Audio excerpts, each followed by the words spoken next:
હવાનું ગોડા ઘાડેલું છે ઓ લાલિયા અલ્યા લાલિયાની માં એ લાલિયાની માં અલે કોકિલો આઈ લાલિયાના બાપા યાજી આઈ શું વાત બોલો કોને વરે પેલા તો આપણે ભૂવા પડી છે તોય હારું ગોડા ઘાડેલું છે લાલિયા એ લાલિયા લાલિયા શું થાય તને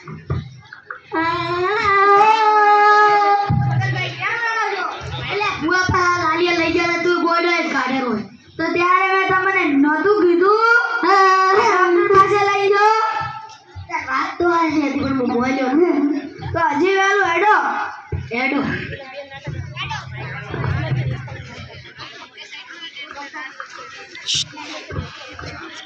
થોડું હમણાં લાવજો રો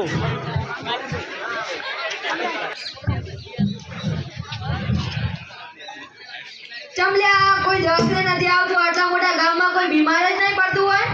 આ ગામમાં ભૂવા વધી ગયા છે ને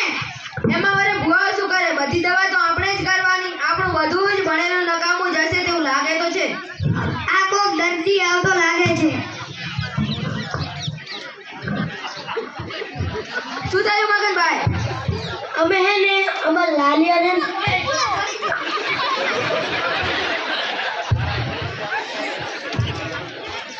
અમે અમાર લાલિયાને ભૂવા પા લઈ જતા ને તોય હમું નહીં થાતું ગોટાયા ગાઢેરો ચમ ભૂવા પાસે ચમ કે હે ને હું ભણવા મેલ્યું હતું ને બારે એટલે ગોટાયા ગાઢતો તો ઓલો મારે કેવો હતો શિખર ઈ વારે કે ઓ વળી ક્યું છે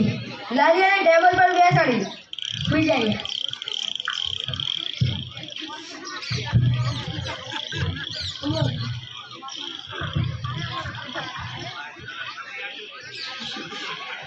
મીતા છે જમણા રહેજો મીતા નીતિયા તેને તો નવી શું બીમારી પડી ઓવે હવે ખબર પડી મગનભાઈ લાલિયાને 1 મિનિટમાં બીમારી મટાડી દઉં મટાડી નાખ તો જો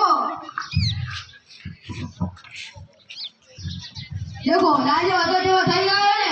મારા શું થયું કાકા હવે એરપોર્ટ ના આવવા પડતો લાલિયા સારું અલ્યા હવારના રખડાવેલું મેલિંગ દે ધોલું ઈ તો કાકા ગીતો ભરતો હતો એટલે આ બધું કાઢી તમારા છોકરાને કઈ નથી કરી તો ગીત સાંભળતો નાચતો હતો સારું કાકા હવે ગીત નહીં વાપરું બસ જોયું ગામ લોકો કોઈ પણ બીમાર થાય લોચા જેવું લાગે તો આપણે ભૂવા જોડે જવાથી પહેલા ડોક્ટર જોડે જવું જોઈએ આવી અંધશ્રદ્ધામાં રહેવું જોઈએ નહીં